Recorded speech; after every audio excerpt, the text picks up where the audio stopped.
Are your third-party applications failing because of the Difxapi.dll? I'm Sophie Chen, a senior Windows support engineer.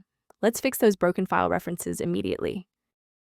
As we get into the manual process for Difxapi, you can find a professional maintenance utility for environment stability.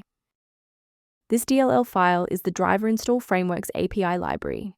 It provides a standard method for applications to install and uninstall driver packages safely and correctly within the Windows operating system. Now that you know how the file works, let's focus on the how and fix the issue. The Difxapi.dll is required by Windows OS Core to run correctly.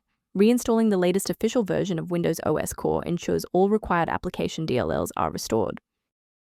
If the setup package didn't provide a resolution, we need to look under the hood at how your system handles current session configurations.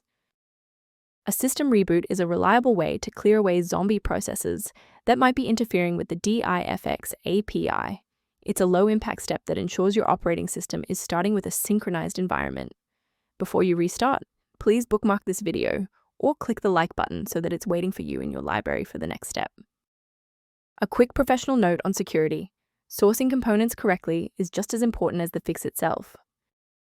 Be aware that manual fixes for the Difxapi.dll often create more problems than they solve. Incorrect file versions can cause cascading crashes across other applications, making your PC significantly less stable than before. Managing these dependencies can be streamlined by using a specialized diagnostic utility to monitor your system state.